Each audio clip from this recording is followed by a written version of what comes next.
Room, क्योंकि आज shark tank India में आ रहे हैं 30 साल के यंगेस्ट शार्क, ओयो के founder and group CEO Ritesh Agarwal.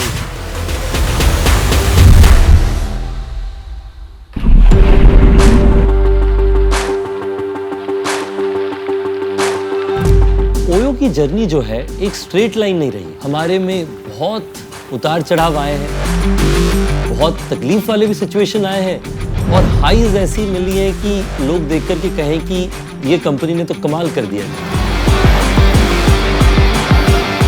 मैंने जब अपनी खुद की बिजनेस की शुरुआत करी, मेरे खुद ही के एम्बिशंस बहुत छोटे थे। कस्टमर्स को जो है यहाँ पे सबसे पसंद क्या आता है रूम्स में। मेरा एम्बिशन था कि चलो एक होटल खोला है, जिंदगी में 5-10 होटल खोल पाए, बहुत अच्छा काम किया। क्योंकि हम जहाँ से आते हैं वहाँ से तो दिल्ली में आके अपना बिजनेस सेटअप करना, वही एक इतनी बड़ी बात है। मेरी खुद के अर्ली इयर्स में, जब मैं बॉर्न एंड ब्रॉट अप था रायगढ़ में, 4-5 ऐसी चीजें थी जिसने मेरी जिंदगी को बहुत फर्मली शेप किया।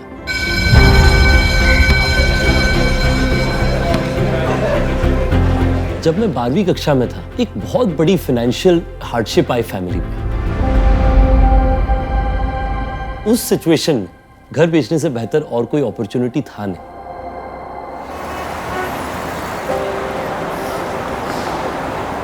मुझे उससे सीख मिली सैक्रिफाइस की।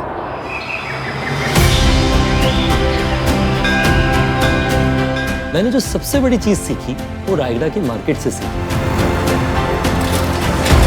वही बचपन जहाँ पे मैं शाम को मार्केट्स में अपने सिम कार्ड बेचने जाता था, वहाँ पे कस्टमर्स की प्रॉब्लम्स और फीडबैक को सुनना, उससे मुझे ये समझ में आया कि परस्यूट ऑफ एक्सीलेंस और हमारी जो खुद की कंपनी का वैल्यू सिस्टम है, उसका भी एक तरीके से शुरुआत वहीं से हुई।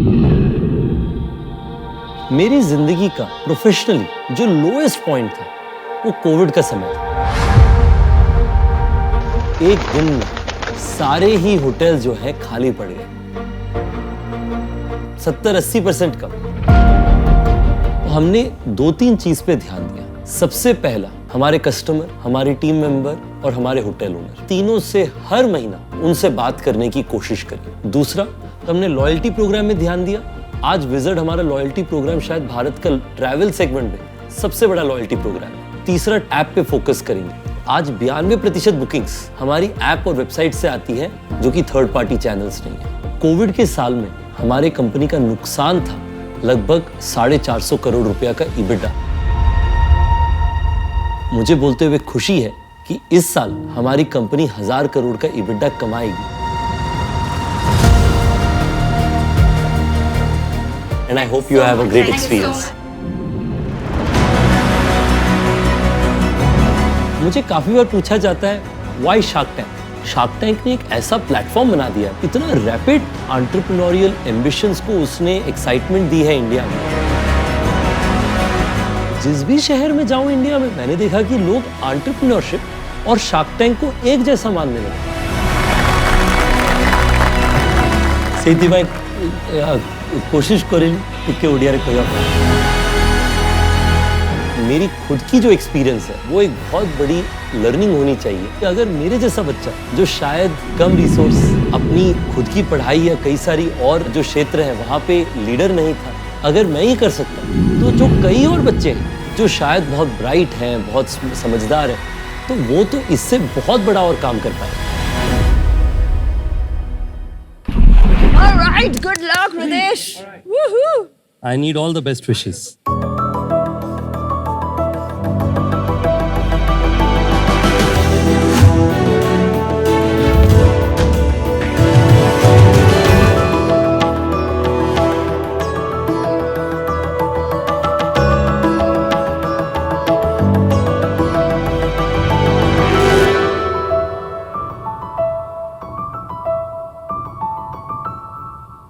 अरे ओ टैक्सी वाले भैया, मुझे दरभंगा जाना है, चलिएगा क्या?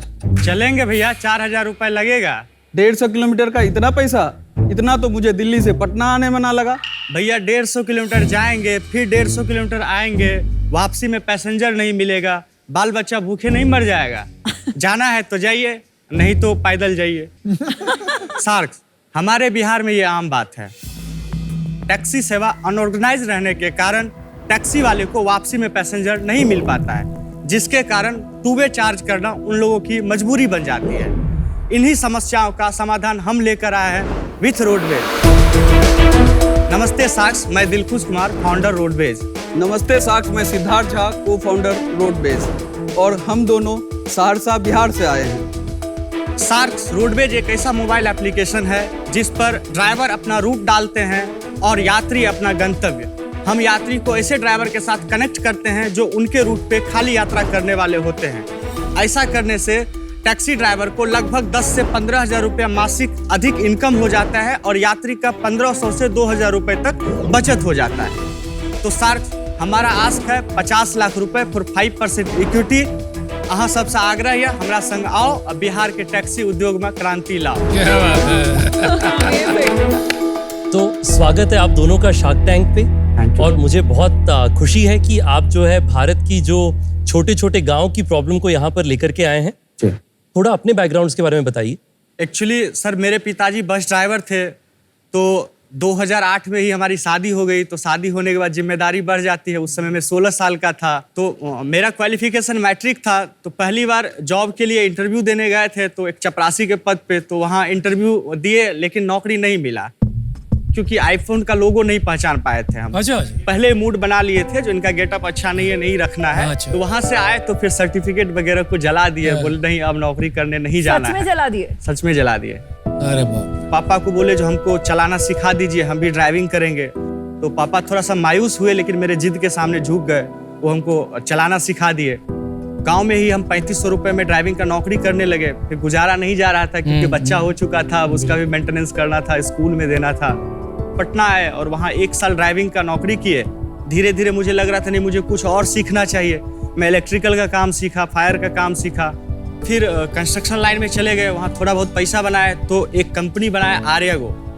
उस बिजनेस में मेरा कॉन्सेप्ट था, जैसे ओला उबर दिल्ली, मुंबई, बैंगलोर में कर रही है, वही काम हम गांव में कर रहे हैं। विद इन सिटी, सेम शहर के अंदर का राइड्स। और उसका टेक्नोलॉजी वगैरह आपने बनाया? उसके लिए टीम हायर किए थे, वो सारा एप्लीकेशन वगैरह टीम बनाया। टीम हायर किया? जी। तो कहाँ पे रखे आपने ये इंजीनियर? सहरसा में आपके पास सॉफ्टवेयर इंजीनियर्स थे? जी। तो चालू हो गया था, बिजनेस चल रहा था? 2016 में स्टार्ट किए, 20 में टीम बनाए, और जब 21 में हम बाहर हो रहे थे तो उसका 8 लाख का महीने का रेवेन्यू था। हमारा जो कमीशन था वो 8 लाख कमीशन 8 लाख कमीशन आ रहा था। तो टोटल सेल्स मतलब 50-60 लाख का रहा। उसमें 10% ही ले रहे थे, 80 लाख तो का 80 सेल्स लाख था। का? जी। अरे क्या बात है यार। 80 लाख पर मंथ की बुकिंग्स हो रही थी गांव से शहर की आपके पोर्टल पे। जी। छोटी छोटी गलती कर चुके थे हम। 20 लाख तक के इन्वेस्टमेंट में ही हम 70% डाइल्यूट कर चुके थे। ये कौन था? कोई लोकल पर्सन था जिसने आपको दिया पैसा? लोकल लोगों को ही पकड़ के लाए, क्योंकि लोगों को ट्रस्ट नहीं होता था जो गांव का लड़का कुछ ऐसा कर सकता था। हमारे एक सर हैं जिनको हम गुरुदेव बोलते हैं, वो IIT खड़गपुर से पास आउट थे, एडोबी में उनका अच्छा खासा एक्सपीरियंस है। तो वहाँ सर से बात किए, जो सर इसका क्या उपाय है। तो सर बोले जो 2 ऑप्शन है, या तो उन लोगों को आप 10x दे के एग्जिट करा दो, 20 लाख इन्वेस्टमेंट है, हम फंड का अरेंजमेंट करा देंगे आपको। अच्छा। तो मुझे लगा जो उन लोगों को बाहर करना ठीक नहीं रहेगा, क्योंकि कल दुनिया बोलेगी जो जब बढ़ने का समय आया तो उन लोगों का साथ छोड़ दिया जो स्टार्टिंग में योगदान दे के आया। तो मुझे लगा जो नहीं, हमको एक नया ब्रांड बनाना चाहिए और पैन बिहार लेवल पे बनाना चाहिए, हमको रीजनल नहीं रहना चाहिए। लेकिन भाई ये तो उससे भी बुरी बात हो गई कि आपने रिटर्न ही नहीं बना के दिया। उनको आपने इसमें इक्विटी दिया होगा? नहीं, कुछ नहीं, वो कंपनी चल रही है, वही लोग अपना चला रहे हैं आपस में। लेकिन ये कोई बड़प्पन की बात नहीं हुई, क्योंकि आपने तो ज्यादा बड़ी मुर्गी देख ली। सिद्धार्थ, आपके हिसाब से ये बात ठीक है जो इन्होंने किया? कल आपके साथ भी कर सकते हैं। नहीं, इंसानियत के नाते इन्होंने ठीक किया। इनको कैसे जानते थे आप? ये मेरे ममेरे भाई लगेंगे, फर्स्ट कजिन्स। आपके साथ भी कर सकते हैं, बोलेंगे इसको भी इन्वेस्टर को क्यों नहीं दोगे करेंगे। पैसा? हमारे साथ भी कर सकते हैं, हमने इन्वेस्ट किया, बोलेंगे नहीं, इनके साथ नहीं करेंगे और हमारे साथ इसलिए नहीं करेंगे क्योंकि यहाँ पर एक बहुत बड़ी सीख है।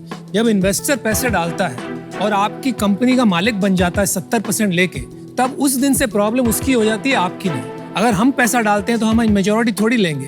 आप जो इनके साथ भागीदारी की, आपने मेजोरिटी थोड़ी ली। तो 2021 में आपने नई कंपनी शुरू करी? 22 में 22 में जुलाई में इसको लॉन्च किए थे। नवंबर में फंड रेज किए 46 लाख। इसके लिए भी रेज किया? इसके लिए भी रेज किया। ये मिथिला एंजल नेटवर्क के थ्रू। और मिथिला एंजल नेटवर्क के थ्रू। कितना परसेंट? इसमें हम लोग 4 करोड़ के वैल्यूएशन पे लिए थे। और आपकी इक्विटी शेयर होल्डिंग क्या है उसमें? हमारे पास 80% है, सिद्धार्थ के पास 5% है और 15% में हमारे गुरुदेव हैं और जो इन्वेस्टर हैं वो। और ये रोडवेज चूंकि पापा रोडवेज का बस चलाते थे, तो बिहार में क्या रोडवेज करके प्रोनाउंस करते थे, तो उसको हम रोडवेज कर दिए ताकि लोग थोड़ा सा ब्रांड नेम स्टोर कर लें, रिकॉल कर लें। आज से रोडवेज कहाँ की तरफ जा रही है? पटना से बिहार के हर शहर को जोड़ रहे हैं और हर शहर से बिहार पटना को जोड़ रहे हैं। बट वहाँ पे ओला उबर नहीं है? नहीं, ओला उबर सर पटना में है, बट वो सिटी राइड के लिए है और इंटरसिटी राइड 2 वे वाला है। जो हमारे पास जो राइड आ रहा था उसमें 40% ऐसा राइड था जो आने और जाने दोनों का कनेक्ट हो रहा था, टाइमिंग 3 घंटा 4 घंटा गैप पे।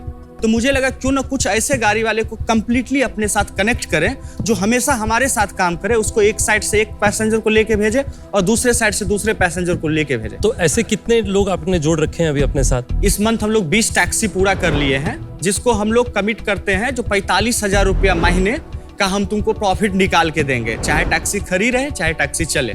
और 3 महीना से हम लोग का ये पायलट प्रोजेक्ट था और ये सफल रहा। किसी भी टैक्सी में 1 रुपये लॉस नहीं गया हम लोगों को। एवरेज 20,000 रुपया पर टैक्सी इनकम करके दिया। 20,000 ही करके दिया आपने? 20,000 हम लोगों को फायदा दिया, मतलब एक टैक्सी हमको 65,000 रुपया सेविंग दिया, 45,000 रुपये काटने के बाद दिया और 20,000 आपने रखा हमारे कंपनी में आया। और ये कितना रेवेन्यू हो गया पिछले महीने? 20 तो अभी पूरा हुआ है, 7-8 दिन पहले। पिछले महीने तक 15 था। हमारा लास्ट मंथ का रेवेन्यू है लगभग 6 लाख रुपए के आसपास, कमीशन 4 लाख हो ना लास्ट मंथ का। और फिर एग्रीगेटेड जो है मार्केट की गाड़ी उसको भी तो यूज कर रहे हैं। अच्छा, तो 6 लाख आपका हुआ। मतलब जो बिजनेस ने आपने छोड़ा था 80 लाख का जो उसका मोमेंटम था, आप तकरीबन वहीं पर पहुंच गए हो 60-70 लाख हम के धंधे पे। 20% ले रहे हैं, 10% नहीं। अच्छा, तो अगर हम आज 6 लाख रुपए ले रहे हैं तो हम लगभग 30 लाख के आसपास। कैलकुलेशन तो सर मैथमेटिक्स तरह हो गया, बराबर है। एप्लीकेशन दिखाने का इजाजत है सर? अच्छा, दिखा दीजिए। ये रोडवेज का मोबाइल ऐप है जिसको हम डिजाइन किए हैं। हम मतलब तुम? मैं डिजाइन किया हूँ। इसका पूरा ग्राफिक्स मेरा डिजाइन किया हुआ। कैसे सीखा है सब? यूट्यूब पे सर। यूट्यूब से सीखा आपने कोडिंग भी? ग्राफिक्स डिजाइन XD पे होता है, वो XD पे जब हम करके देते हैं तो डेवलपर जो है उसको HTML पे। ये अभी डेवलप्ड ऐप है, ये प्रोटोटाइप है? नहीं, ये लाइव है। लाइव है, हाँ। क्या बात है। सपोज दैट सार्स हम इसमें डालें। पटना से दरभंगा। अबे ओला उबर सेम ऐप है? सेम है यार, सेम है, गाड़ी की फोटो भी सेम है। और उसमें करोड़ों अरबों रुपए लग गए उसकी इन्वेस्टमेंट में। शांति।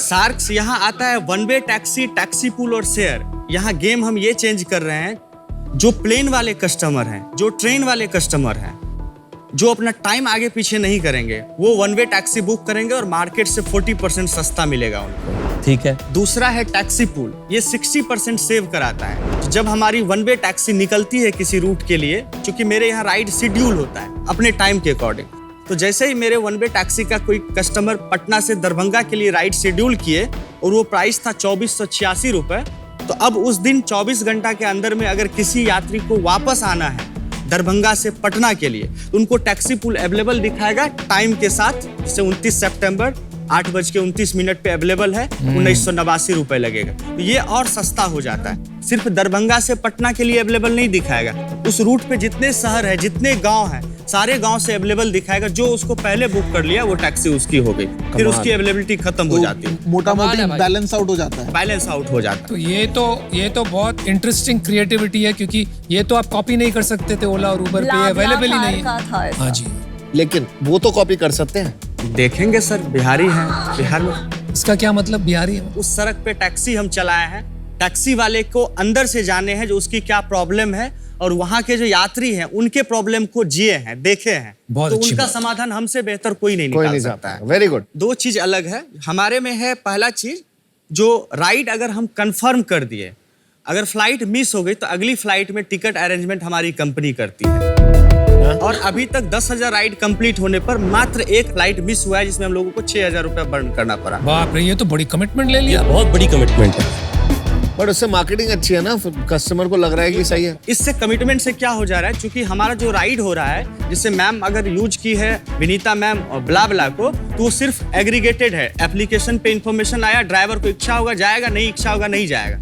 हमारे यहाँ जब राइड आपकी कंफर्म हो जाती है तो हम कहीं से भी गाड़ी ऑन टाइम आपके यहाँ भेजेंगे। उसके लिए एक डेडिकेटेड कैप्टन नियुक्त होता है। उस कैप्टन का काम रहता है जो जब कस्टमर का राइड असाइन हुआ है किसी ड्राइवर को और जब तक कंप्लीट ना हो जाए तब तक 2 बार 3 बार उनसे व्हाट्सएप पे हाल समाचार लेते रहना, उनका पूछते रहना ऑन टाइम पहुंचे सर कि नहीं। आपका लोकल टच जो आपको लगता है ओला उबर कभी कर ही नहीं पाएगा। इससे उनको लगता है जो अगर कोई गलती करेगा ना तो जाके कान पकड़ के 4 तमाचा दे देंगे क्योंकि इससे बात कर रहा है। तो इंटरसिटी में ये टच हम दे रहे हैं। 4 तमाचा। और कैप्टन का आइडिया हम सर से लिए थे, रितेश सर से। क्या था ये कैप्टन का आइडिया? जब हम होटल बुक किए थे तो मुझे कैप्टन भी असाइन हुआ था। जो मुझे कोई प्रॉब्लम हुआ तो मैं उस कैप्टन से बात किया और वो सॉल्यूशन निकाल के दे दिया। मुझे लगा ये मुझे इसमें लाना चाहिए क्योंकि लोगों का भरोसा जीतना बहुत जरूरी है। मुझे कम ही राइड देना है लेकिन गुणवत्तापूर्वक राइड देना है। 5 साल में सिर्फ बिहार या पटना के आसपास में आप कितना बड़ा बिजनेस रेवेन्यू का बना सकते हैं? 2000 राइड पर डे हम ये डिलीवर कर सकते हैं। अगर ऐसा हम करते हैं तो 75 से 80 करोड़ का टर्नओवर हम कर लेंगे। 2000 राइड कमीशन का, आपकी कमीशन का। तो आप कह रहे हो कि आप 400 करोड़ का धंधा कर लोगे साल का? जी। तो आपके लिए सप्लाई बड़ा प्रॉब्लम है कि डिमांड सप्लाई बड़ा? बड़ा प्रॉब्लम है क्योंकि मेरे पास आज ऑर्डर 100 के एवरेज पर डे ऑर्डर है जिसको हम लोग 35, 34, 36 ही डिलीवर आप फुलफिल ही नहीं कर पा रहे? फुलफिल ही नहीं कर पा रहे। अभी महीने का बर्न कितना है आपका दिलखुश? इस मंथ 1.5 लाख का जाएगा। अभी कितने पैसे हैं बैंक में? 4 लाख के आसपास पड़ा होगा। तो आपके पास सिर्फ 2 से 3 महीने का पैसा है अभी? 2-3 महीने का भी नहीं है, इस मंथ से अपना जाएगा। तो फिर कंपनी बंद हो जाएगी अब पैसे खत्म हो गए तो? कुछ अच्छे लोग हैं जो पीछे से खड़े हैं, जब जरूरत पड़ता है तो। जैसे कौन खड़ा है पीछे? कुछ इंटरेस्ट पे छोटा मोटा इंटरेस्ट लेते हैं, 1.5%, 1%। तो आप लोन ले लेंगे? हाँ। पर ऐसे तो आपका और धीरे धीरे धीरे जो डेट बढ़ता जाएगा। मेरा मानना है 4-5 लाख रुपए लेके हम प्रॉफिट में आ जाएंगे, फिर थोड़ा माथा ठंडा हो जाएगा, फिर कुछ। सिद्धार्थ, दिलखुश, आप कोई भी एरिया की मोबिलिटी कंपनी पकड़ लीजिए इंडिया में, मैं उसमें इन्वेस्टर हूँ। तो ये स्पेस को मैं कई सालों से बहुत अच्छे से समझता हूँ। तो ये मेरी कमजोरी मान लीजिए या ताकत मान लीजिए, लेकिन इस डील में तो एक कमजोरी के तौर पे आगे आएगी क्योंकि मैं समझता हूँ इसको स्केल करने में क्या क्या प्रॉब्लम आने वाली है और वो फंडिंग आज आपके पास नहीं है, इस वजह से मैं आउट हूँ। Good luck to you. चलिए, आई थिंक मैं एक ऑफर बना के देखती हूँ। तो आई थिंक एक फेयर ऑफर ये होगी कि 20 लाख इक्विटी 5% पे मैं और रितेश आपको ऑफर करेंगे। जो बाकी 30 लाख है हम डेट में आपको 12% पे ऑफर करेंगे, जो आप 1.5-2% पर मंथ पे लेते हैं, और लोन की वैलिडिटी होगी 2 साल। मुझे जेन्युइनली लगता है कि आपको अपने करंट इन्वेस्टर्स से ही पैसा लेना चाहिए अभी, अगर वो 10 करोड़ पे, बिकॉज उनका एवरेज आ जाएगा इक्विटी में। मैं अभी इससे बाहर हूँ, but best of luck and hats off to you. मैं आउट हूँ कि एक तो पहले आपको डील मिल ही गई है, अच्छी डील भी दी है उन्होंने, और सेकंड मुझे लगता है कि आपका रनवे बहुत कम है, तो थोड़ा ये रिस्की टेरिटरी में जा सकता है। क्या करना चाहोगे आप? तो डिसीजन जल्दी ले लेते हो, बताइए।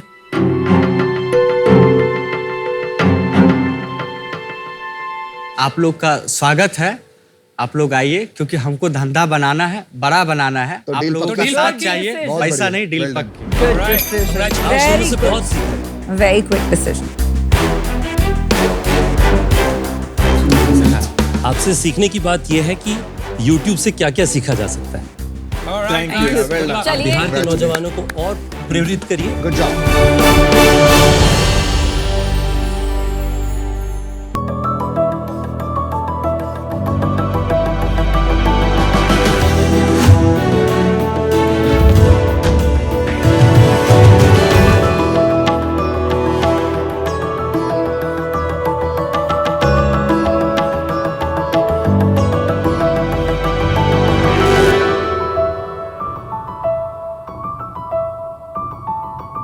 हेलो शार्क्स, मेरा नाम अब्बास है और मैं मुंबई से आया हूँ। मैं 34 साल का हूँ। मेरे पिच स्टार्ट करने के पहले मैं आपको एक मैजिक ट्रिक दिखाना चाहता हूँ। तो Vinita, if you don't mind, क्या आप मेरी वॉलंटियर बनेगी? Of course, any time. तो मेरी मैजिक ट्रिक ये स्मॉल डिवाइस के साथ होगी। Okay. And would you mind अगर मैं आपके हाथ को टच करूँ जरा तो? No, not at all. No. ये पकड़िए please. Give your hand. Oh, क्या क्या क्या? It's crazy. Right? It's crazy. मतलब समझ नहीं आ रहा। आप जरा मेरा क्रेजी नोज क्रेजी टच कर सकते हो please? Oh wow. My What is this? My forehead, my forehead, my hair. नहीं चला। नहीं चला। मैं आपको एक और ट्रिक दिखाता हूँ इसके पियानो साथ। बना दिया है। इफ यू डोंट माइंड, ये आप जरा पकड़ेंगे।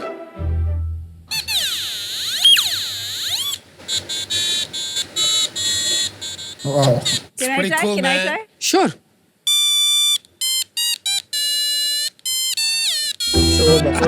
You're embarrassing all of us. It's pretty cool, no? It's damn Thank you so fun. much. Thank you so much, Vinita. बहुत cool है। तो शार्क्स, आपको थोड़ा मजा आया? ये है क्विकी। क्विकी क्या करता है, जब इसका सर्किट ऐसे कंप्लीट होता है तो ये एक साउंड देता है, और हमारी जो बॉडी है वो भी इलेक्ट्रिसिटी कंडक्ट कर सकती है। इसीलिए जब मैंने क्विकी को दोनों हाथ से ऐसे पकड़ा तो मेरी स्किन के थ्रू करंट जाके ये सर्किट कंप्लीट हुई। खेल खेल में मैंने आपको एक इलेक्ट्रिकल कंडक्टिविटी का कॉन्सेप्ट सिखा दिया, Very nice. जो कभी ना कभी तो आपने स्कूल में सीखा ही होगा, लेकिन याद किसको रहता है। लेकिन अभी मैंने आपकी क्यूरियोसिटी को जगाई, फिर मैंने आपकी क्रिटिकल थिंकिंग को इग्नाइट की, और ये सबसे पावरफुल लर्निंग टेक्निक को हम बोलते हैं play, and that is what we do at Blix. Sharks, मैं मेरे फैमिली का 3rd जनरेशन टॉय मेकर हूँ, और ब्लिक्स के साथ हम टॉयज को एक स्टेप आगे लेके उन्हें लर्निंग टूल्स बनाना चाहते हैं। हमारे प्रोडक्ट्स के थ्रू आप साइंस और टेक्नोलॉजी के कॉन्सेप्ट्स जैसे फोर्स, पावर, वोल्टेज, यहाँ तक कि रोबोटिक्स, कोडिंग और आर्टिफिशियल इंटेलिजेंस भी सीख सकते हैं। हमारे जो प्रोडक्ट्स हैं आपको 2000 से ज्यादा रिटेल स्टोर्स में मिलेंगे, फैमिलीज और टॉयज आर अस को मिला के। You will also find us on Amazon, Flipkart, FirstCry and our own website. और शार्क्स, इंडिया के 5000 से भी ज्यादा स्कूल हमारे एजुकेशनल किट्स यूज करते हैं अपने बच्चों को कोडिंग और रोबोटिक्स सिखाने के लिए। Nice. हमारा विजन है कि हम इंडिया के सारे बच्चों को irrespective of their economic background एक इक्वल अपॉर्चुनिटी दे उनका फंडामेंटल स्किल्स और नॉलेज को डेवलप करने के लिए। और ये विजन कंप्लीट करने के लिए मैं आया हूँ आपसे 80 लाख रुपीस मांगने के लिए फॉर 2% ऑफ माई कंपनी। तो आइए शार्क्स, हम मिक्स करते हैं प्ले और लर्निंग को विद ब्लिक्स। Awesome. यार Abbas, welcome to shark tank India season 3। Thank you so much. यार आपने एक बात कही, आपने कहा इक्वल अपॉर्चुनिटी, तो ये एक अच्छा पर्पस है। ये आपके दिमाग में कैसे आए? मैं जब छोटा था, मेरे डैड ने एक टॉय कंपनी चालू की थी कॉल्ड ज़ेफायर टॉय मेकर, और उसके अंदर एक प्रोडक्ट है जिसको बोलते हैं mechanics. It has nuts, bolts, metal parts, जिसको जॉइन करके आप टॉयज एंड कार्स एंड सब बना सकते हैं। That मैकेनिक्स ब्रांड, या वो आपके डैड की कंपनी का है? यस यस मैकेनिक्स तो बहुत पॉपुलर है। Yes ma'am, in the toy industry it is one of the largest toy companies in India. 10 years में मेरे फादर के बिजनेस में काम किया हूँ, तो मैकेनिक्स ने मुझे इंस्पायर किया था to be an engineer. Class के टाइम पे मैं रोबोटिक्स कॉम्पिटिशन अटेंड करने को जाता था। उसने मुझे ज्यादा इंजीनियरिंग सिखाया देन क्लासरूम में बैठ के जो मैंने सीखा था। That's amazing. तो वो एक्सपीरियंस मैं बच्चों को देना चाहता था। बट मेरा ना फंडामेंटल प्रॉब्लम, बच्चों को बच्चे रहने देना चाहिए। आप शुरू से उनको पढ़ाई, वहाँ पे भी पढ़ाई, यहाँ भी पढ़ाई, थोड़ा ज्यादा नहीं हो रहा है? सर आई टेल यू, अभी क्या हो रहा है ना कि जो टॉयज रहते हैं घर पे वो प्ले स्टेशन और फोन से रिप्लेस हो रहे थोड़े। हाँ। लेकिन जो स्कूल्स में जो टेक्स्ट बुक्स होते हैं ना, वो ये टॉयज के साथ थोड़े रिप्लेस हो रहे हैं। इंडिया के अंदर भी अभी नेशनल एजुकेशन पॉलिसी के हिसाब से robotics is an important and integral part of the learning. तो सब स्कूल इंडिया में सूनर और लेटर उनको रोबोटिक्स लैब सेटअप करना ही पड़ेगा। तो स्कूल के लिए ठीक है, बट एज अ कंज्यूमर हमारे लिए ठीक नहीं है। सर बहुत सारे टाइप के बच्चे होते हैं हमारे पास, ऐसे बच्चे जो 4-5 घंटे इसके साथ ऑब्सेस्ड रहते हैं।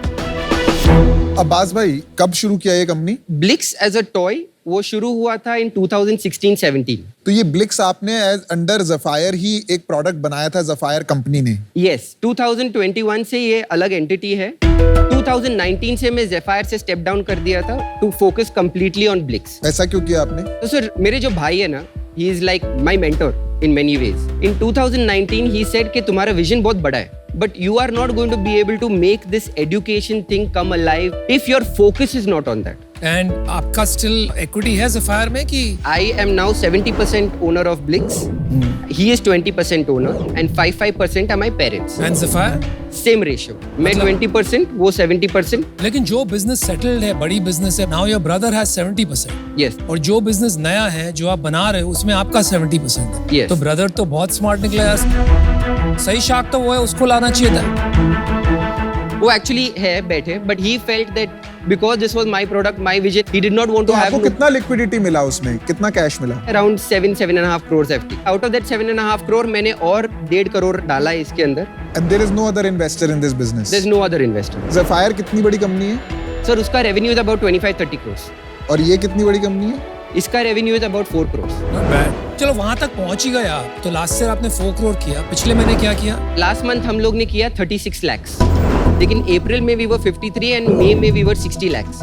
Because those months and जो थर्ड एंड फोर्थ क्वार्टर रहता है वो स्कूल बिजनेस का बहुत हाई सेल्स रहता है. और ये साल कितना करोगे आप? 8 crore. Not bad. All our toys that we are selling are sold through my brother. He is my national distributor for our toys. So all of these boxes ना, they are designed as toys. और वो जो bags दिख रहे हैं आपको, उनके साथ the material is similar और उसके साथ एक curriculum आता है जो पूरा साइंस का मतलब वो फोर्स कैसे काम करता है, सम विद प्रॉब्लम स्टेटमेंट्स. तो ये स्कूल के थ्रू बेचते हैं? ये स्कूल के थ्रू बेचते हैं. इसमें Zephyr इन्वॉल्व नहीं है इस सेल्स? बिल्कुल भी नहीं. स्कूल डायरेक्टली हम लोग पार्टनर्स के थ्रू जाते हैं टू स्कूल. और 4 करोड़ में कितना कहाँ से आ रहा है? 50-50%. एक्चुअली में हमारा गोल है to be a D2C brand. हमारा ब्रांड बढ़ाना है. आज मेरा मार्केटिंग स्पेंड बहुत ही कम है and that is because we are not yet sure कि वो कैसे करना है.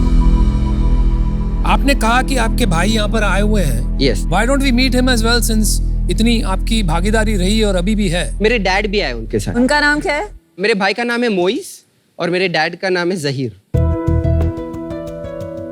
Moist, Zaheer sir, welcome to shark tank. Thank you. आइए आइए आइए. सर सबने आपके टॉयज यहाँ पे यूज करे हुए हैं? या मैकेनिक्स तो मेरे घर में बहुत डब्बे हैं उसके. So, आपने खुद स्टार्ट किया था मैकेनिक्स वाला बिजनेस? जी, I was very fortunate कि both my sons came to the business. कभी-कभी ना ऐसी सिचुएशन में मतलब I shouldn't say this, but अगर ये बीच में खराब होता है कभी फैमिली रिलेशन, आपके बिजनेस पे इनकी बहुत डिपेंडेंसी बहुत है इन पे. आज अगर मुझे कोई डिस्ट्रीब्यूटर मिला जो मुझे कमिट कर रहा है a higher sale than what Zephyr would do as a distributor, I have the full right to go and give it to another distributor as well. थोड़ा ग्रॉस मार्जिन्स वगैरह के बारे में समझ लें. तो एजुकेशन के सेक्टर में 60% है. Even though you are selling to through partners. Yes. अच्छा जी, ओके. और टॉयज में मेरा मार्जिन्स ग्रॉस मार्जिन है 40%. अच्छा. तो आप पैसे बना रहे हो? We are almost break even.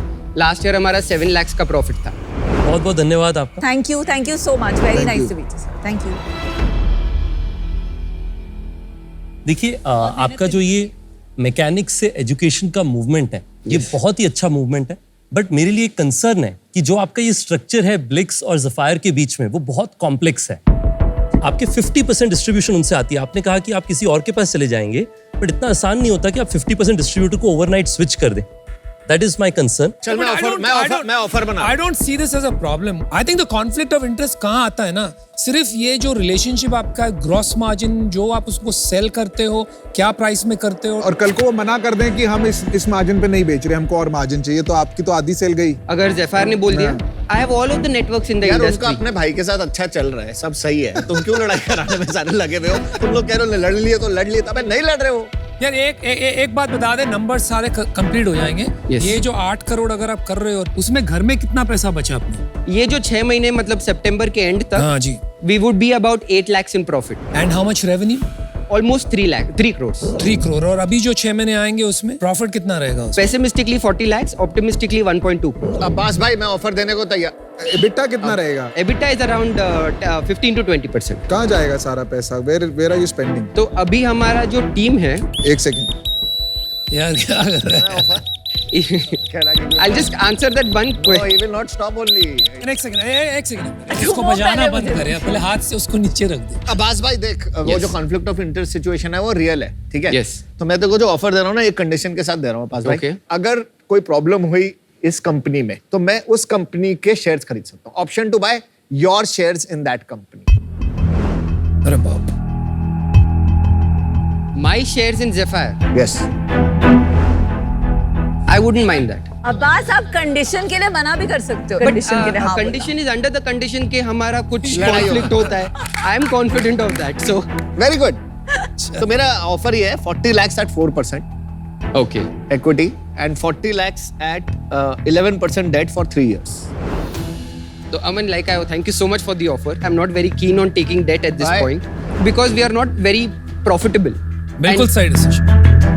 Don't worry, बिना डेट की ऑफर मिलेगी। नहीं, hello, can you talk, can let me talk? मैं 80 लाख फॉर 5% दूं तो। ओके। थोड़ी बात करके वैल्यूएशन आपने 10 से 16 तो पहुंचाई दी। अभी देखते हैं कहाँ तक पहुंचा सकते। आपने कहा कि आपने सारा पैसा टीम में लगाया है, थोड़ा आप बताएंगे क्या है टीम में? 3 स्ट्रॉन्ग पिलर है। एक तो हमारे डेवलपमेंट के लिए we have this person called Harshvardhan, he is an instrumentation engineer. फिर हमारे सेल्स में एक है बहुत पावरफुल लेडी है, she kind of takes care of our sales. And the third person is our operations head, वो एक्स कैप जेमिनाई है। अब्बास, हम आ रहे हैं, 2 मिनट, ऑफर क्लोज मत करियो। इनको जानता है तू? ऑफ कोर्स, मेरे हर पिच के अंदर इनका एग्जांपल मैं देता था। अरे क्या बात। Yes yes. आपका जो वैल्यूएशन है ना, I think is very expensive, लेकिन आप टैंक में आके आपने कंपटीशन करा दी, तो अभी कुछ तो करना ही पड़ेगा क्योंकि आप सॉलिड एंटरप्रेन्योर हो। Vinda will tell you what our offer is. The offer is 80 lakhs, both of us will come in and हम 5% लेंगे जो 16 करोड़ की वैल्यूएशन है। और हम आपको एक रिवाइज ऑफर देते हैं। देखिए, जो ये राइट टू बाय है, उससे मुझे लगता है कि जो मेरा प्राइमरी चैलेंज था कि कॉन्फ्लिक्ट रहेगा, उसमें मुझे थोड़ा कंफर्ट लग रहा है। हमारा प्रपोजल है कि आप टोटल 1 करोड़ रुपए का इन्वेस्टमेंट लें, हम दोनों उसे इक्वली स्प्लिट करेंगे। वैल्यूएशन सेम रहेगी जो हमने पहले प्रपोज की। 16 करोड़। मैथ्स तो करके बताओ। 6.25%। भाई एक बात याद रखना, उसमें एक कंडीशन है। Yes. हमारा ये कंडीशन नहीं है, तो इट्स अ बिग डिफरेंस। चलो, I'll give you 80 lakhs for 4%.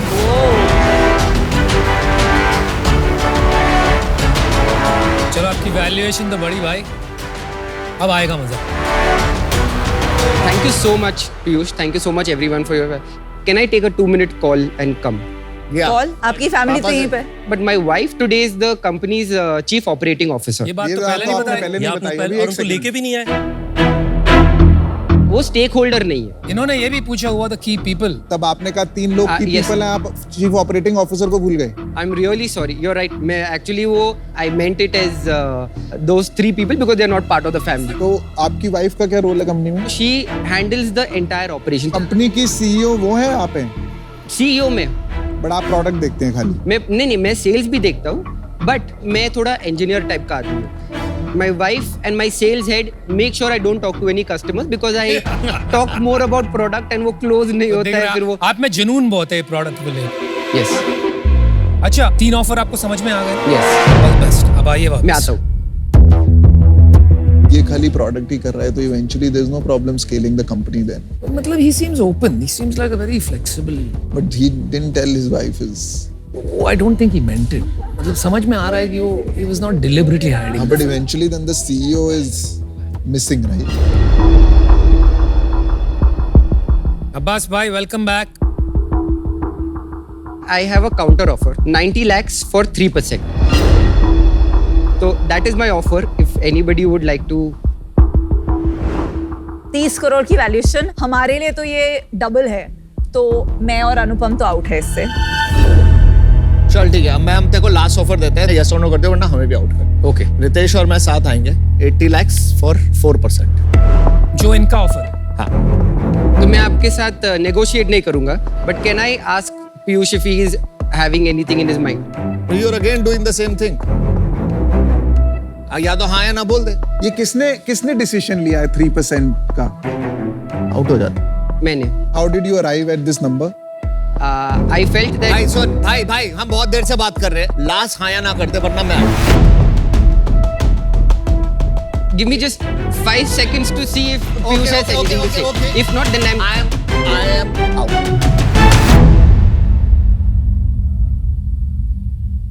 Aman ji, I have only one opportunity in Shark Tank. So I would really like Why to. aren't you? हम लोगों ने तेरे को 2 पे आया था, ठीक है? ऐसा तो है नहीं कि हमने बहुत ज्यादा मांगी है। लो एक खत्म कर, आगे Are बढ़े। you still in, sir?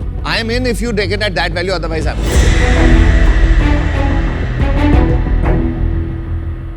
चलो डन। We deal पक्की, Aman and Ritesh. चलो, congratulations. You are happy, no? Very I am happy. very Well happy. done. Decision जल्दी लिया कर यार, मेरी तरह बन। Good one here. Thank you Good so job. much. Abbas, Yes. all the best. Thank Good you. luck. Thank you.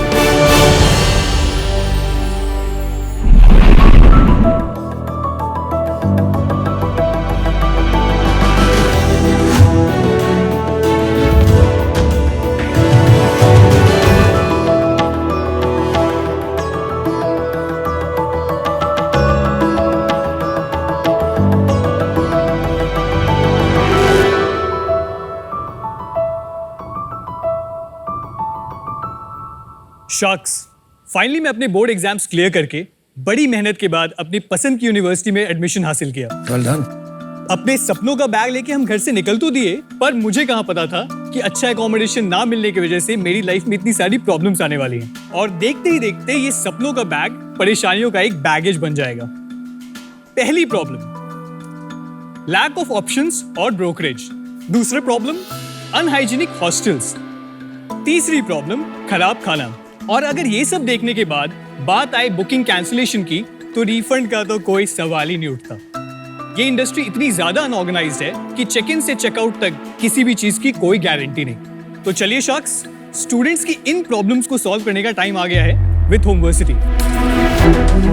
नमस्ते sharks, मेरा नाम है सौरभ, मैं हूं फाउंडर एंड सीईओ होमवर्सिटी का। होमवर्सिटी एक स्मार्ट डिजिटल हाउसिंग प्लेटफॉर्म है जो अपने ऐप और वेबसाइट के जरिए स्टूडेंट्स एंड वर्किंग प्रोफेशनल्स को अपनी प्रायोरिटीज के हिसाब से एक अच्छा एकोमोडेशन बुक करने में हेल्प करती है, वो भी बिना किसी ब्रोकरेज या हिडन फीस के। साथ ही साथ होमवर्सिटी प्रॉपर्टी ओनर्स को भी अपनी प्रॉपर्टीज को एफिशिएंटली टेक्नोलॉजी के जरिए मैनेज और ऑपरेट करने में भी मदद करती है। आज होमवर्सिटी भारत के 30 शहरों में 1,10,000 से भी ज्यादा बेड्स सर्व करता है। हमारे देश में हर साल 3.5 करोड़ के लगभग बच्चे 50,000 से भी ज्यादा यूनिवर्सिटीज, कॉलेजेस और स्टैंड अलोन इंस्टीट्यूशंस में एनरोल करते हैं, पार्टिसिपेट करते हैं।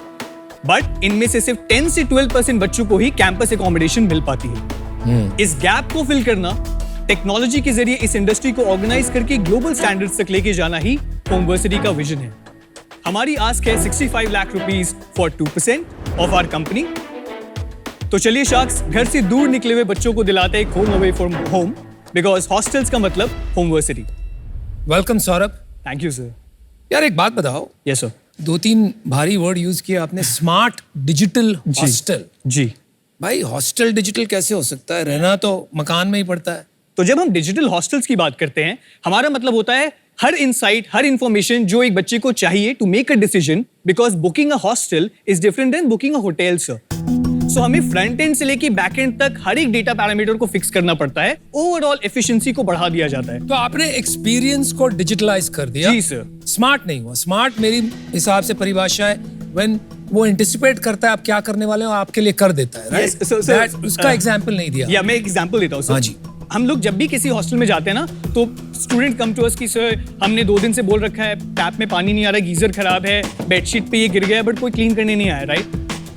The problem was, owners month में एक बार आते हैं प्रॉपर्टी पे, मैनेजर्स प्रॉपर्टी को रन करते हैं। तो हमने क्या किया, हमारे में हमने मेंटेनेंस सर्विसेज चालू किया। हमारे ऐप में एक सेक्शन है सर्विस रिक्वेस्ट। तो ऐप अपने आप रेकमेंड भी करता है कि अगर आपका फैन खराब हो गया तो आपको इस बंदे को ऑटोमेटिकली मैसेज भी चल जाएगा कि आप आके फैन रिपेयर कर दो। It's very well connected. एक कंपनी है प्रूस्टल लिविंग। ओके। Zostel भी था एक पहले। Hostels are backpacker hostel, traveler hostels हैं वो। नहीं यार, स्टूडेंट हाउसिंग में ये कंपनी है। है सर, बहुत सारी क्या कंपनीज नाम है? ट्रांजा लिविंग। या सो जब हम इन कंपनीज की बात करते हैं सर, ये लोग ऑपरेटर्स हैं, इनकी भी प्रॉपर्टीज लिस्टेड है होमवर्सिटी पे। अच्छा, तो ये ऑपरेटर है, आप मार्केट प्लेस। या we are the SaaS based marketplace. Saurabh एक बात बताओ, आप अभी क्या प्रॉब्लम सॉल्व कर रहे हैं? आप एक हॉस्टल प्रोवाइड कर रहे हैं, ऑर्गेनाइज्ड हॉस्टल जैसे ओयो करता है, या आप खाली एक हॉस्टल ढूंढने में मदद कर रहे हैं? सर आज अगर किसी को एक होटल खोलना है इंडिया में, तो there are set guidelines. Restaurant खोलना है, there are set guidelines. Hostels की कोई गाइडलाइंस नहीं है सर। अगर प्रॉपर्टी ओनर का मन किया तो एक रूम में 5 बेड्स है, 10 बेड्स है, depends on the mood off the property owner. हाँ जी। When I was in my university only, तो हमने क्या किया, हमने एक नॉर्मल फॉर्म बनाया। It's very early तो stage की बात आपने ये अपनी यूनिवर्सिटी में जब थे तभी स्टार्ट कर दिया था? I was in my 3rd year and when we got funded our first big Homeversity start किया। Yes. धीरे धीरे हमने 90 पैरामीटर्स के साथ शुरू किया। आज होमवर्सिटी में there are 145 parameter. That is how you should run a hostel in India. That is the golden playbook that we have created. Very good. And on the basis of that, at least a hostel need to surpass 75% to get onboarded on a platform. देखिए, ये इन्होंने जो business start किया वो इसलिए था कि ratings जो ट्रिप एडवाइजर से थी उससे क्वालिटी बढ़ नहीं रही थी। अभी आप सेम चीज बोल रहे हैं कि मेरे रेटिंग से क्वालिटी बढ़ रही है, वो डेमोन्स्ट्रेट करके दिखाइए। सर ये हमारा एप्लीकेशन है। ओके, पहला सवाल पूछ लेते हैं कि भाई आपको हॉस्टल चाहिए या पीजी? तो ऊपर उसमें लिखा है गेट मी अ हॉस्टल और गेट मी अ पीजी। अब गेट मी अ हॉस्टल किया, अब वहां पे भी वो सेल्फ फिल्टर कर सकते हैं कौन सी यूनिवर्सिटी के पास है। फॉर एग्जांपल मैं देहरादून कर रहा हूँ, अगर मैं सिर्फ UP-ES लिख दूं तो मुझे उस कॉलेज के पास के सारे हॉस्टल्स दिखाई देंगे। अच्छा, इसमें रिव्यू स्कोर नहीं आ रहा। अभी रिव्यू स्कोर हमने लाइव नहीं किया, हमने बैकएंड पे रखा हुआ है उसको। मेन प्रोपोजिशन था आपका रिव्यूज एंड रेटिंग्स, वही नहीं है इसमें। सर रिव्यूज एंड रेटिंग्स हैं हमारे वेबसाइट पे हैं। सो हमने ऐप जो लॉन्च किया वो 2 मंथ्स बैक ही किया, वो अभी भी अर्ली एक्सेस में, सब कुछ वेबसाइट पे ही चल रहा है। नॉर्मली लोग वेबसाइट पे सर्च कर रहे हैं अभी भी। जी, हम हर सेक्शन की फोटोज, मेस की फोटोज, किचन्स की फोटोज, वॉशरूम्स की फोटोज सब कुछ कलेक्ट करते हैं, ये हमारी टीम करती है। तो आपने आज फोटो खींची है, एक महीने में वो खराब हो जाएगी जगह, तो थोड़ी ना वो फोटोज अपडेट होती रहती है हमारे वेबसाइट तो कितना फ्रीक्वेंटली आप जाके फोटो खींचते हैं? 3 मंथ्स पे करते हैं अभी हम फिलहाल। अभी मुझसे पूछ रहा है कि मुझे क्वाड्रुपल शेयरिंग बुक करना है या ट्रिपल शेयरिंग बुक करना है। ओके, अब मुझे ये सेलेक्ट करना पड़ेगा कि what duration, so at least we ask them to book for 1 month. 13,000 per month? Yes ma'am, hostel के लिए? Yes ma'am. तो पूरा अमाउंट पहले पे करना पड़ेगा? उसमें ऑप्शन है, पार्शियल बुकिंग करने की भी ऑप्शन है, 5,000 रुपीज या जो भी उसका बुकिंग अमाउंट होगा। The entire money flows through us. बहुत सारी हाउसिंग वेबसाइट्स हैं जिसपे आप फोटो देखते हैं, प्रॉपर्टी खरीदते हैं या रेंट पे लेते हैं। ये आपका यूएसपी है, थोड़ा आप अलाउ कर रहे हैं शेयरिंग का, मंथली बुकिंग का या 2 मंथली बुकिंग का, और आप कह रहे हैं आप अपनी फोटो रेगुलरली अपडेट करते हैं, बाकी वेबसाइट्स अपनी फोटो रेगुलरली अपडेट नहीं करते। सर सबसे बड़ी यूएसपी मैं आपको बताता हूँ, जब हम डेटा कलेक्ट करते हैं तो हम ये नहीं पूछते हैं कि इट्स अ वेज हॉस्टल और नॉन वेज हॉस्टल। हम ये पूछते हैं अगर बच्चा कॉलेज में है, आफ्टरनून लंच कैसे करेगा, वो वापस आएगा, फूड वैन जाएगी, वेज नॉन वेज मिलता है नहीं मिलता है, change of frequency of menu क्या है, मिल्क प्रोविजन क्या है, एवरीथिंग। कैसे कमाता है पैसे? हमारे 2 तरीके अभी, और तीसरा हमने रिसेंटली डाला है। फर्स्ट हमारा कमीशन फ्रॉम बुकिंग्स, जहाँ पे हम एक फ्लैट कमीशन फीस लेते हैं। मैं एक ह्यूमन टेंडेंसी बताऊं। जी सर। मेरे को पता लग गया कि तू मिडिल मैन है ना, तो मैं डायरेक्ट खरीदूंगा और बोलूंगा यार तू इसके पैसे कम कर, मुझे डायरेक्ट दे। ऐसा हुआ है? सर कोटा में ये स्टार्टिंग में होता था, हमारे पास लीकेजेस होते थे, हम इनको लीकेजेस कहते हैं, जहाँ पे बुकिंग बाईपास हो गई। अगर बुकिंग बाईपास भी हो गई, उसने बोल दिया कि ये स्टूडेंट ने बुक नहीं किया, ओनर ने बोल दिया और बच्चे ने भी बोल दिया, बट उसकी चेक इन, अगर वो वॉक इन कस्टमर भी होती है, उसकी चेक इन हमारे ऐप पे होती है, तो उससे बाईपास प्रिवेंशन हो जाता है। इसलिए हमारा अभी एजेंडा है अगले 8 महीनों का कि जितने भी प्रॉपर्टीज हमारे वेबसाइट पे हैं उनको हम अपने SaaS ऐप पे डिप्लॉय कर दें। ठीक है, वो तेरा सेकंड मॉडल है। SaaS app. जी, SaaS ऐप पे हम सब्सक्रिप्शन चार्ज करते हैं 30 rupees per bed per month, on an average 3,000 rupees बनता है पर मंथ का। थर्ड मॉडल क्या है? Third model is where we get into the services bit, for example maintenance services and things like that. वो सबसे tough चीज है। आप कहाँ हो आज और कहाँ तक पहुंचा दोगे बिजनेस? सर फिलहाल 2022 जनवरी से हमारा first proper year of operations हो पाया था पोस्ट कोविड। ओके। 2 साल के बाद इंडस्ट्री खुली थी, तो हमने इंडस्ट्री को सपोर्ट करने के लिए हमने ऑलमोस्ट 6 करोड़ का बुकिंग्स की हमारे प्लेटफॉर्म पे। उस समय हमने मोनेटाइज नहीं किया था उसको। अप्रैल दिस ईयर हम लोग इस साल करेंगे क्लोज टू 25 से 30 करोड़ की बुकिंग्स हमारे प्लेटफॉर्म। पहले 6 महीने में कितने करोड़ की बुकिंग की? हमने अभी तक 3 करोड़ समथिंग कर दिया है, ये अगस्त तक। सितंबर में हमने खुद अकेला 1 करोड़ कर दिया। और ये तो सीजनल होगा ना, सितंबर मस्ट बी अ सीजन, ऐसे तो होगा नहीं। नो सर, नो ऐसा नहीं है। सीजनैलिटी कैसे नहीं है? जून टू सितंबर सारे कॉलेजेस स्टार्ट होते हैं, तो तब पीक होना चाहिए, ऐसे कैसे है कि सीजनैलिटी नहीं है? हमारे यहाँ जो भी शहर जहाँ पे कॉलेजेस हैं, फॉर एग्जांपल देहरादून हो गया, कोटा हो गया, वहाँ पे जो हमारा एवरेज बुकिंग पीरियड होता है वो 3 से 6 मंथ होता है। बट जब हम बात करते हैं दिल्ली बैंगलोर की, वहाँ पे एवरेज बुकिंग ड्यूरेशन 1 मंथ है। 1 मंथ के बाद स्विच होता है, या 1 मंथ के बाद वो सोचते हो कि नेक्स्ट में जाना है, दूसरे में जाना है। So that is why seasonality counter balance. क्यों? बट ये आपका कुछ रिटेंशन इशू नहीं है? आप मुझे ये बताइए, आपका कितना एवरेज एक स्टूडेंट आपके हॉस्टल में रहता है? मैम ये जो क्वेश्चन है ना, इसको 1 लाइन में तो डिफाइन करना थोड़ा डिफिकल्ट नहीं, आप 1 लाइन आंसर दो। अगर मैं देहरादून जैसे शहर की बात करूं तो वहाँ पे 6 मंथ से 1 ईयर तक चला जाता है। बाकी जगहों की बात करूं तो ऑन एन एवरेज 3 मंथ्स तक हमारा ड्यूरेशन रहता है। प्लेटफॉर्म पे 3 महीने का एवरेज ड्यूरेशन। अगर आप रियली सॉल्व कर रहे हैं हॉस्टल लिविंग की प्रॉब्लम स्टूडेंट की, तो रिटेंशन आपका सालों में होना चाहिए। हमने क्या देखा है, जनरली स्टूडेंट्स अपने फ्रेंड्स के साथ मूव करने की कोशिश करते हैं। This is a very major factor ma'am. Correct. अरे लेकिन वही तो बात कह रही है वो, अल्टीमेटली यही बात है। There is no confusion. 3 months is your average duration on the platform? Yes or no? जी सर। तो आपका रिटेंशन प्रॉब्लम है। या विजिट टू बुकिंग, जी साइट पे जो आया विजिट हो गया, और बुकिंग मतलब उसने पैसे देके बुकिंग कर दी। पहले कन्वर्जन कितना था? पहले सर क्लोज टू 30% था। 30%? 30 था ब्रो, हो ही नहीं सकता। मैं आपको बता दूं मतलब सर, 1 लाख बुकिंग महीने की हो गई। मैं नंबर बुकिंग का बता दूं तो आप विजिट्स, आप देखिए यार, इसको क्लियर क्या हो रहा है ना, आप इतनी जल्दी इतनी बातें बोल रहे हैं ना, एक बात हम क्लोज नहीं कर पा रहे। ठीक है, मैं बिल्कुल साफ शब्दों में कहता हूं आपसे, इसका एक मैट्रिक होता है, कितने विजिटर आए। आप यूनिक विजिटर देख लीजिए या टोटल विजिटर देख लीजिए, वो आपके ऊपर है। और उसका कन्वर्जन क्या है, बुकिंग कन्वर्जन क्या है? ऑल विजिट्स टू बुकिंग की बात करें, हाँ जी, from the point of search to the end final booking, वो नंबर तो कम है सर। कितना है? अराउंड 10% होगा वो। 10% था जी। और अभी कितना बढ़ के हो रहा है? अभी ये चला जाएगा सर 30 तक तो आराम से ये नंबर। यार हो ही नहीं सकता। चलिए प्रॉफिट बताएंगे जरा। अभी तो सर प्रॉफिट नहीं है। कितना है हमारा loss? टोटल कॉस्ट मंथ का 8 लाख रुपीस है। 2 लाख से रुपीस अभी हमारा लास्ट मंथ का रेवेन्यू था, 6 लाख का बर्न था। आपका अगले साल का प्लान क्या है? FY25 उसमें हमारा प्रोजेक्शन था कि हमारा जो टॉप लाइन होगा, बुकिंग्स होगा, वो 45 करोड़ के आसपास का होगा। वो इसलिए होना था क्योंकि हमारा इस साल जो हम प्री प्रॉपर्टीज ऐड करे थे उनको हम रिटेन करते प्रॉपर तरीके से रिलेशन बना के। हमारा नेक्स्ट ईयर का जो रेवेन्यू है, हमारा रेवेन्यू है, हम उसको एम करें 5.6 करोड़ के आसपास। और अगले साल का क्या आपका प्रॉफिट या लॉस क्या expectation? Next year we will be profitable sir. Exact amount तो सर नहीं बता सकते, बट हम लोग ब्रेक इवन तो अभी कर जाएंगे। जो भी हमारा प्रॉफिटेबिलिटी रहता है उसके हिसाब से बर्न हमारा होगा अराउंड 2.5 से 2.3 करोड़ के आसपास होगा। तो will make certain profit around 2 crore के आसपास। हॉस्टल ओनर्स के लिए this at scale with a 3 month का रिटेंशन एंड सीजनैलिटी ये सेंसिबल नहीं होगा in my opinion. I am out. मैं आपको बस ये बोलना चाहती हूँ कि आप इतना बोलते हो कि आप कभी सुन नहीं पाते। There is a reason we have 2 ears and 1 mouth। कभी कभी आप इतने एक्साइटेड हो अबाउट योर ओन प्रोजेक्ट कि आप फोकस नहीं कर रहे हो कि दूसरे क्या बोल रहे हैं। So that's just feedback because it's very much like me. Problem यहाँ पर सबसे बड़ी ये है कि जो भी मार्केट प्लेस बनाता है ना, वहां पे not hundreds of millions of dollars, billions of dollars लगे to build a large business. और आप बात कर रहे हो प्रॉफिटेबिलिटी करने की, ये हो ही नहीं सकता, ये इम्पॉसिबल है। दूसरी बात, मैंने आपको ये आपकी कन्वर्जन की मैट्रिक्स पूछी, आपको नहीं पता था ना। You should be honest and से अपफ्रंट कि नहीं पता।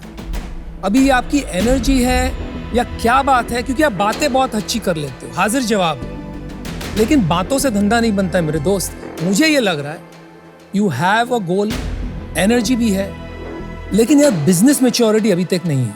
इस वजह से मैं आउट हूं। Good luck to you. Problem बहुत बड़ी है, बट ये ना इंडस्ट्री से मुझे बहुत डर लगता है। आज तक बहुत सारे प्लेयर्स हैं जहाँ पे, जब मैं बता रहा हूँ ओयो है, ये है, ये इंडस्ट्री से मुझे इसलिए डर लगता है कि मुझे ये नहीं पता कि इसमें प्रॉफिटेबिलिटी कब आई। बहुत मुश्किल आनी। तेरे अंदर एनर्जी सही है, 2 कान हो या 1 मुंह है, एनर्जी जहां से भी आ रही है रख, वो तेरी plus point. Energy needs to be directed दो यार। I am out. मुझे लग रहा है आप डिस्ट्रैक्ट होते जा रहे हैं। प्रेशर आता जा रहा है कि रेवेन्यू करना है, रेवेन्यू करना है। मैं भी इससे बाहर हूँ। यू शुड थिंक हार्ड कि आप कैसे सॉल्व करेंगे प्रॉब्लम। मेरे हिसाब से देश में आपको 100 शहर, बहुत सारे हॉस्टल्स, वो करने की जगह 2 शहर पकड़ना चाहिए और कहना चाहिए कि मैं कोटा का राजा बनूंगा या मैं देहरादून का लीडर बनूंगा। उससे मुझे लगता है आपके पास सक्सेस की ज्यादा आसार हो। आज बिजनेस इस स्टेज में है जहां पे मैं एग्जैक्टली नहीं देख सकता कि 3 साल बाद आप क्या सैस प्लेयर बनना चाहते हैं, ज्यादा मार्केट प्लेस बनना चाहते हैं या ब्रांड बनना चाहते हैं जी। उस कारण से मैं आउट हूं। पर मैं आपको बहुत बहुत बेस्ट विशेस देना चाहूंगा। मैं चाहूंगा कि आप देहरादून या कोटा के राजा जल्दी बने। Thank you sir.